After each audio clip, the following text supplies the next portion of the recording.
읽을 말씀은 요한복음 1장 1절부터 18절이고 우리 함께 묵상하며 기도할 주제는 태초에 우리 먼저 이번 주 우리 암송할 성구 로마서 14장 17절 우리 다 같이 암송합니다. 하나님의 나라는 먹는 것과 마시는 것이 아니요 오직 성령 안에서 의와 평강과 희락이라. 아멘. 여기 의, 평강, 희락, 이것을 누리는 것, 하나님의 나라의 새로운 삶의 방식이라고 하겠습니다. 의라고 하는 것은 하나님이 나를 용서하시고 하나님의 거룩한 사람으로 인정해 주신 하나님과의 관계가 회복된 것, 그것이 의입니다. 평강은 그 의를 계속해서 유지할 수 있는 관계입니다. 그래서 평강, 평안, 평화 다 같은 맥락에서 이해하면 되겠습니다. 그리고 희락이라고 하는 것은 의와 평강이 회복되면 그 결과는 즐겁게 세상을 살아갑니다. 기쁘게 살아갑니다. 그 기쁨이라고 하는 것이 세상의 조건에 의한 것이 아니라 하나님 나라의 조건, 의와 평강 때문이라고 하는 것 기억하시고, 오늘 우리가 함께 묵상할 주제가 있는 요한복음 1장 1절과 2절입니다. 태초에 말씀이 계시니라. 이 말씀이 하나님과 함께 계셨으니 이 말씀은 곧 하나님이시니라. 그가 태초에 하나님과 함께 계셨고. 아멘. 그 뉴욕 어느 교회에 출석하시는 집사님이 한 번은 그런 이야기를 합니다. 목사님, 내가 요한복음을 한 100번을 읽었습니다. 그런데 요한복음 1장부터 21장까지 100번 다 읽어봐도 어디에도 11조 하라고 하는 말씀은 없습니다. 11조를 왜 해야 됩니까? 성경에도 없는 것. 그래 제가 마태복음을 다시 읽어보셨느냐? 분명히 예수님께서 11조 하라는 말씀이 있다. 있고 없고 이전에 하나 물어보겠습니다. 자녀가 몇 분입니까? 딸이 하나 있습니다. 그 딸이 뭐 합니까? 변호사 합니다. 아, 그래요? 그러면 성경의 요한복음에 내 부모를 공경하라, 그 말이 없으니까 딸이 부모님 무시하고 살아도 좋겠습니까? 제가 그렇게 반문했던 적이 있습니다. 우리가 성경을 읽을 때 어떤 성경을 읽든지 그 성경 속에서 예수님께서 걸어 나오게 하는 것, 그것이 믿음의 자세입니다. 어떤 말씀, 어떤 성경을 읽든 그 성경에서 예수님이 걸어 나와야 됩니다. 그 예수님을 만나지 못하고 시류의 흐름에 따라서 내 생각을 결정하고 내 방향을 정하면 그것은 잘못된 신앙의 길입니다. 그래서 우리 성경에서 태초라고 하는 용어, 요한복음 1장 1절, 창세기 1장 1절, 이건 누구나 다 잘 알고 있습니다. 과연 이 태초라고 하는 것이 우리말로 번역할 땐 똑같은 태초라고 번역을 하지만은 성경이 우리에게 계시하는 분명한 메시지는 다르다고 하는 것을 염두에 두셔야 됩니다. 그러면 그 차이가 무엇이냐? 창세기 1장 1절에 태초에 하나님이 천지를 창조하시니라. 이때 태초라고 하는 것은 시초의 그런 뜻입니다. 히브리의 성경에 브레시트 그러지만은 쉽게 설명하면 시초다. 어떤 시초냐? 만물의 시작, 세상의 시작, 인류의 시작, 시간의 시작. 그 처음 시작하는 그것을 태초라고 말씀을 합니다. 그런데 요한복음 1장 1절의 태초는 조금 다른 의미입니다. 태초에 말씀이 계시니라. 그래서 이 창세기의 시초라고 하는 태초와 다르다고 하는 것을 여러 번역을 통해서 우리가 한번 살펴보면 우리 한국에 제일 처음에 번역된 성경이 로스역 예수교 성경 전서입니다. 1887년에 신약이 발간됐는데 그때 이 요한복음 1장 1절을 처음에 그랬습니다. 처음에. 그리고 우리 개신교와 가톨릭 교회가 신학자들이 모여서 공동 번역을 하게 될 때 이 요한복음 1장 1절의 태초를 한 처음에 이렇게 번역합니다. 그런데 근자에 가톨릭 교회 200주년 기념 성경에서 1992년 맨 처음에 태초와 다르다고 하는 것을 이렇게 암시합니다.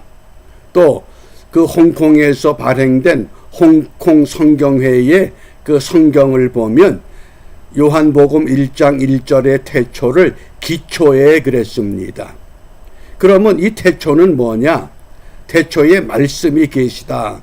이때 태초 아르케라고 하는 이 단어는 헬라어의 아이온과 같은 의미입니다. 영원이라고 하는 뜻입니다. 그래서 이 아이온이라고 하는 것이 영원, 아주 긴 시간. 그러니까 창세기 1장 1절의 태초는 모든 만물의 시간의 시작을 의미하면 요한복음 1장의 태초는 그 시작이 있기 전에 영원부터 있는 그것, 아이온, 영원을 의미한다고 하는 것, 이것을 분명히 기억해 주시길 바랍니다. 그러면 우리가 성경을 읽을 때 이 성경을 어떻게 읽는 것이 바람직한 자세냐? 분명히 내가 어떤 말씀을 읽던 그 말씀에서 예수님을 찾고 예수님을 만나고 예수님의 음성을 들어야만 합니다. 그 일본 수도 동경에 가면 유명한 기독교 명문 대학 동지사 대학이 있습니다. 그 대학을 설립했던 사람이 미국 유학을 마치고 자기 고국으로 돌아가서 후세들을 하나님의 말씀대로 바르게 양육하기 위해서 세운 대학이 동지사 대학입니다. 그 설립자가 니시마조 학장이었습니다. 그런데 대학을 잘 운영하는 과정 속에 한 번은 아주 학내 사태가 굉장히 소용돌이를 쳤습니다. 이 학생들과 또 교수들과 또 이 교직원들과 서로 이 다툼이 생기면서 수업을 못할 정도로 어려운 지경이 됐습니다. 이 기독교 명문 대학을 세우겠다고 믿음을 가지고 출발했는데 학내 사태가 계속되기 때문에 참 이게 난감해지는 겁니다. 이 사태가 얼마나 심각했으면 그것이 장기화되면서 전체 한 학년 유급한 그런 심각한 사태까지 전개가 되는 그런 상황이었습니다.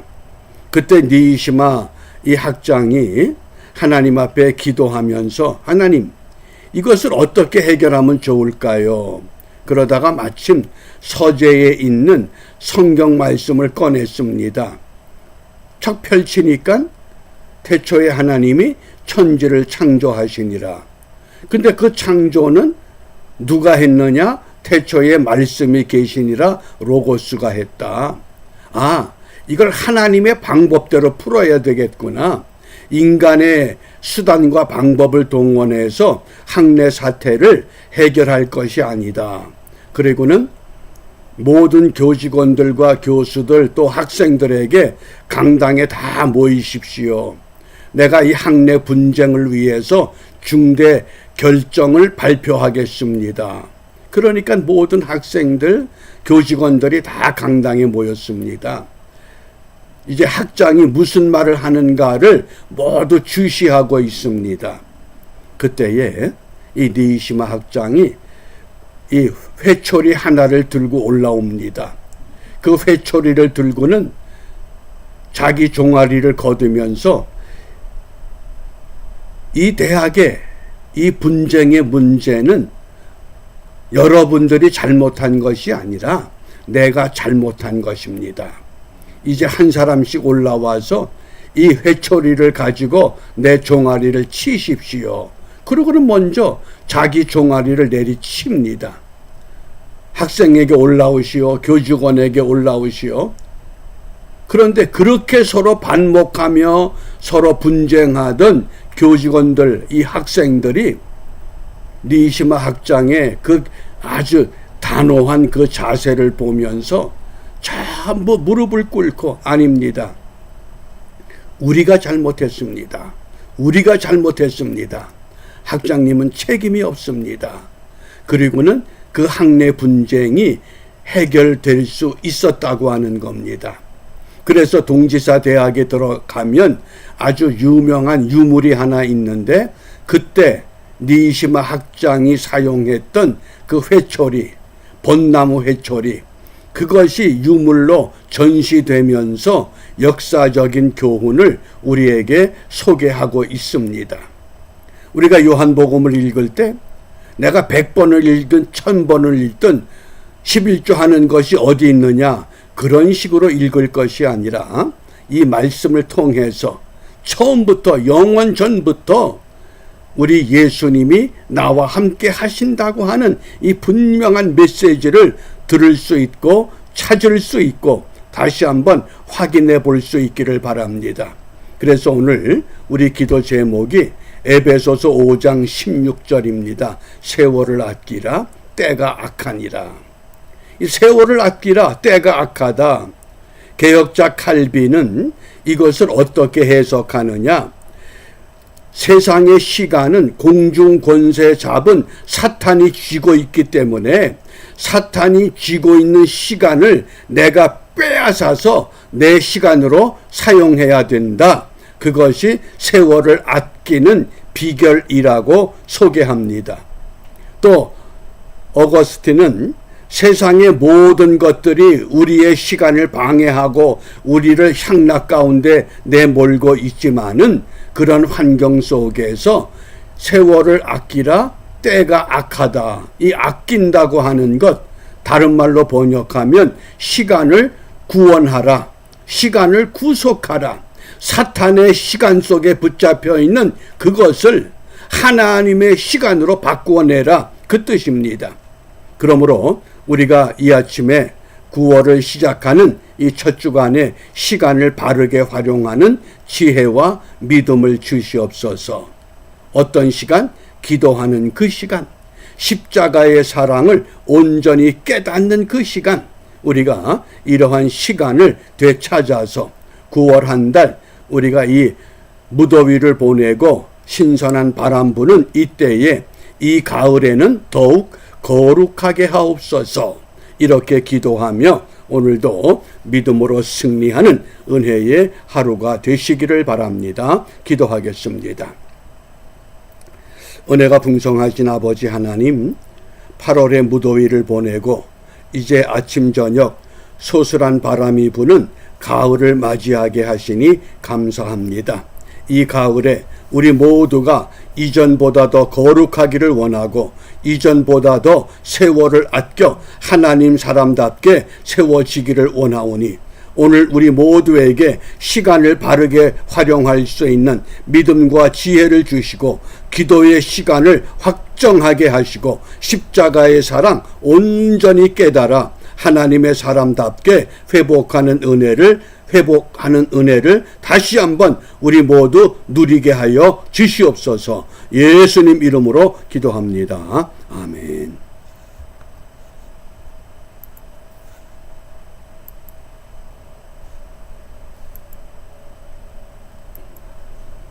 이게 뭐가 안 됐나 보네요.